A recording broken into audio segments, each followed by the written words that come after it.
Hello guys, my name is Okwayemi Emmanuel, and here again we have Tidbits with IT Skills Center, where we share with you important information that can help you grow your business. Don't go nowhere.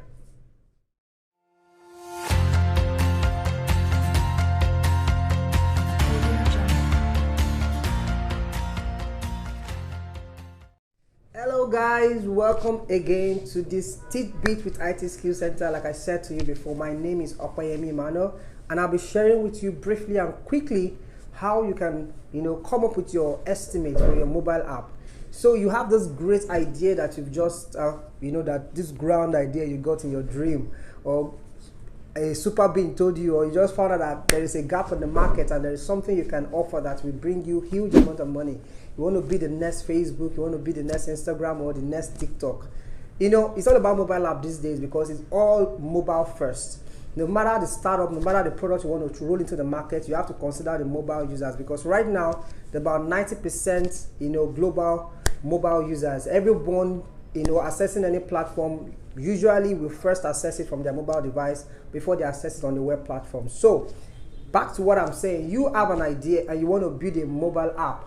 So how do you come up with the estimate? Because you've been hearing that it's expensive to build a mobile app. Some people tell you no, it's very cheap. Some people tell you you can just find a freelancer on Fiverr, you can build one. There are different news you've been hearing. So I'm here because we've been in this industry for over 10 years, and we've been doing this. We build mobile apps at IT Skills Center, so I can tell you for free how you can come up with an app estimate for your mobile app. So number one thing that you need to know when you want to estimate your mobile app is that you have to decide what platforms you're building for. So your mobile app that you're building, do you want to build for Android first, or do you want to build for iOS first, or do you want to even build an hybrid app? An hybrid app meaning that you don't want to build native apps. So let me break it down. So there's something we call an hybrid app. An hybrid app is as an app that a single code base can be ported into iOS and Android. So you can use Flutter, languages like Flutter, Dart. You can use React Native and stuff like that, or Ionic Phone Gap. Those are hybrid apps. But let me not merge Ionic in the class of React Native and Flutter though, because those are superior hybrid apps. They are more closely related to natives than Ionic. So Ionic is still more on the web end, but Flutter and React Native, we can even say they are more like native apps really.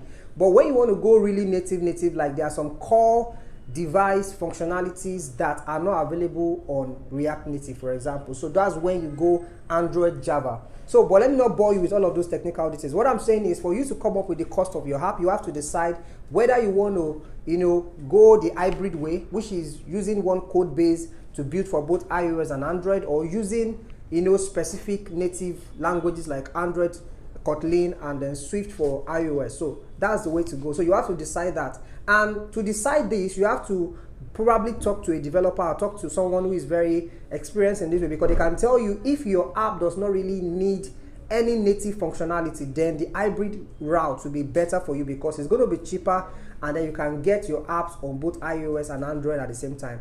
But if your app is a bit complicated or complex, or requires some fundamental core device functionality or core device feature, then you might not be able to do hybrid. You might want to do the route of native apps, and that will be a bit more expensive. So that's number one consideration. Number two consideration is that, are you building for let me say it this way, let me rephrase it this way. What kind of functionalities and features will your app have?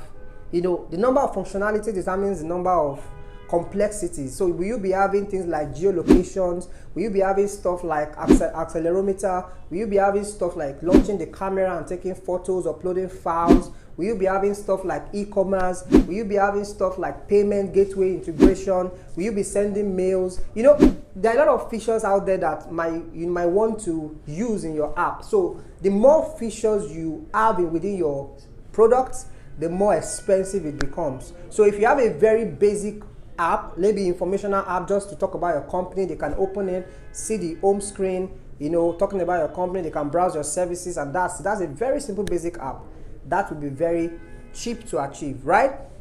But if you're doing something a bit more complicated, then it's going to go higher. So you want to consider the features. So maybe when you're starting with that your idea, that your very billion-dollar idea, your billion-dollar idea, right? When you want to start with that your billion-dollar idea, I will advise not for you to bring in all the features and functionality all at once. So you want to start with what we call an MVP. That's the minimum viable product. So look at all the beautiful things you think your app will render or offer to the end customers or end users. Then kind of identify the most important functionality so that the cost of the app for you to build will be a little reduced at the beginning. And as you get feedback from the customer or the users, then you can add more functionalities and add more features. So that's the consideration I think you should do for number 2. So number 1, I talked about the platforms. Number 2, I talked about the features and functionality. Number 3, what is the team that you need to build this? Who are the team, or what team do you require to build this? So are you going to be going the route of a freelancer, or you want to hire an agency? So if you are considering hiring a freelancer, for example, obviously you're going to pay a little lesser than when you are hiring an agency, right? So if you're hiring a freelancer from Fiverr, from Upwork, even from a friend or from recommendation or whatever, a one-man soldier, then you're going to pay a little less. But the evil of hiring a freelancer, let me not say the evil, the disadvantage, right, or the challenge that comes with hiring a freelancer is that, number 1, you have a lone ranger who can disappear. Number 2, there might not be, you don't have a product manager involved. You don't have a QA team involved. You don't have, there's a lot of more complexity around building an app than just the developer. You have to understand that. So there is a lot going on in app development process. It starts from the UI UX. In fact, before the UI UX design, it actually starts from the project analysis, the software documentation itself, the user story. If you don't involve an agency that understands the end-to-end software development lifecycle, and you hire a freelancer who is just a developer, then you might be in for a quack job, or a non-functioning app, or an app that works but breaks or is full of bugs. So I'm not saying all freelancers are bad, but if your app is a basic app, maybe the freelancing route might be good for you, so that your cost at the end of the day will be a little reduced, and then you can get a basic app out of the freelancers table and get it to the marketplace. But if your app is a bit more complex and you want it to be stable, and you want your customer to enjoy and have good user experience on your app, then I consider, and I will advise that you go the route of the agency. When I mean agency, it could be a collection of friends or freelancer, a group of freelancers who have come together to form an agency, or it could be a proper agency that has employees and have different departments or units and all that, so that you can build something that is very scalable and stable. Those are the 2 keywords you should be looking for, because you are not building an app that only 10 people want to use. You want to build an app that over 1 million people can use and it will not break. So you are looking at scalability, you are looking at stability. So that is something that usually a single Lone Ranger freelancer might not be able to give to you. So look at that. So those are the 3 things I will leave. There are a lot more considerations, but these 3 things, because of my time on today's show, I will leave you with just 3. Number 1, look at the platforms you are building for. Are you building for iOS only? Are you building for Android only? Are you building for both?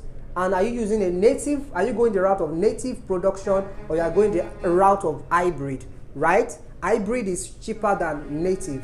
Then number 2, look at the features and functionality. I advise you to prioritize your functionalities, come up with an MVP, build that first, that is cheaper for you, roll that out, get feedbacks, and then you can add more functionalities based on feedback. Number 3, and the last one, like I mentioned to you, is that consider what the team that you'll be hiring to do this. As a matter of fact, I didn't have that. Even the location of your team matters, because if you are hiring a team of an agency in the UK, they are quite expensive, more than the US, and then Australia, the Sweden, Russia, South Africa, Nigeria. We are in Nigeria, but the team's location affects the pricing of the app. Even though sometimes the quality of work might be a bit different, but you can actually get good quality across these different locations, right? Fairly decent locations, you can get good work out of them. So 3 things I'm leaving with you. So but the most important that I will say before I wrap up now is that the most important thing you should even do is that to build an app, because usually app development is something that constantly evolves. you can't necessarily know all the things that your customer will need from the day one. So we have something we call the agile development methodologies, right? So where you build, you build, you get feedbacks, you come back, you iterate, you build again, you test, you get feedbacks, you iterate. So you constantly are evolving the app cycle. So what you want to do is that you want to find a team that can evolve with you as your app is evolving. That is the best deal, and that probably most times is the cheapest. So you want to find a team that can probably give you a sort of a monthly plan, kind of a monthly plan where you're paying monthly a very small amount of money, and they can build you an MVP, and they're constantly helping you to roll out different functionalities and features every month. And then you can be going to the marketplace, you launch your app at the very, to the market, and you're getting feedback, and you're iterating, and you're pushing on forward and there. So that is the most flexible. Number one, you are not looking for a bulk sum like 3 million naira or $10,000, $50,000, $100,000. You are not looking for a huge amount of money to build something you are not even sure that your customers will even use. So I would rather advise to look for a team that is so flexible with pricing, that understands your business, that can grow with you and evolve with your app. And that is what I can say you should look for. That is what we do at IT Skill Center. So if you're looking for a team like that has the in-house department, the product management team, the UI UX designer, the QA team, the development engineering team, we have everything in IT Skill Center. And if you want a flexible team with pricing, where we do a monthly, some small amount of pricing for you monthly, and we evolve with you and grow your business with you, that is what we do at IT Skill Center. You can reach out to us on the social media handles, or you can reach out to us via the phone numbers. Thank you very much. Stay with us, don't go nowhere. We will share with you more upcoming tidbits on this channel every time. We love you guys. See you next time.